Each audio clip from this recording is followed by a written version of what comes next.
प्यार चीज़ ही ऐसी है, जब होती है तो सिर्फ खुशियाँ लेकर आती है। मैंने देखा है अपने आसपास कई जगहों पर जिनके पास पेट एनिमल होते हैं, वो अपने बिज़ी शेड्यूल में से थोड़ा सा वक्त उनके लिए निकाल लेते हैं, जो चुपचाप उनके घर में हर समय बैठे रहते हैं। ये वो दोस्त हैं जो सिर्फ आपकी सुनते हैं। प्यार जताने का तरीका थोड़ा अलग होगा शायद, पर जब दूर आप होते हो तो मिस ये भी आपको करते हैं। हालांकि मेरे घर में dogs are not allowed, but प्यार तो मुझे भी हो गया था उसे पहली दफ़ा देखकर। जिद पे मैं अड़ चुकी थी, घर की इकलौती लड़की और सबकी लाडली थी। फिर घर वालों को तो मानना ही था। मैं सिर्फ 4 साल की थी जब टीटू मेरे घर आया। समय के रहते घर वालों ने और टीटू ने एक दूसरे को एक्सेप्ट कर ही लिया। हालांकि छोटे हम दोनों थे, पर वो थोड़ा ज़्यादा तेज़ था। बड़े साथ में हो रहे थे।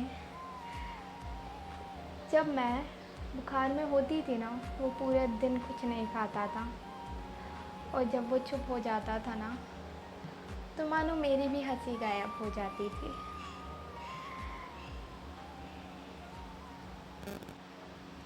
स्कूल से आने के बाद मेरा मैक्सिमम टाइम टीटू के साथ ही बीतता था। कभी कभी होमवर्क करते वक्त मैं थक कर उसके साथ ही लेट जाया करती। टीटू मेरा सबसे ख़ास दोस्त था, पर अब मैं बड़ी हो रही थी और वक्त उसके लिए थोड़ा कम। पर आज भी अपने स्कूल की सिली मिस्टेक्स या रोना उसके सामने ही सुनाती थी।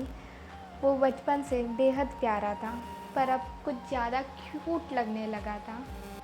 ये वेकेशन मैंने टीटू के साथ ही बिताया। कहीं प्यारे वक्त, कहीं मस्तियाँ, और बहुत से मोमेंट्स क्रिएट किए। पर अब स्कूल खुलने वाले थे। तैयारी में मैं ज़ोरों शोरों से लग गई, और नई बुक्स, नई फ्रेंड्स, नया स्कूल, इन सारे ख़यालों में मैं शायद टीटू को भूल गई। टीटू की तबीयत दिन पे दिन थोड़ी कमज़ोर होती जा रही थी, और सिर्फ स्कूल का सेकेंड डे हुआ ही था कि पूरा दिन टीटू ने कुछ नहीं खाया, और वो शाम को मेरे पास भी नहीं आया। मैं भी उससे नाराज़ होकर सो गई। सुबह जब उठी तो माँ ने मुझसे कहा, टीटू हमारे बीच नहीं रहा। शायद मैंने नहीं यार, मैंने अपना सबसे अच्छा दोस्त, सबसे प्यारा दोस्त खो दिया।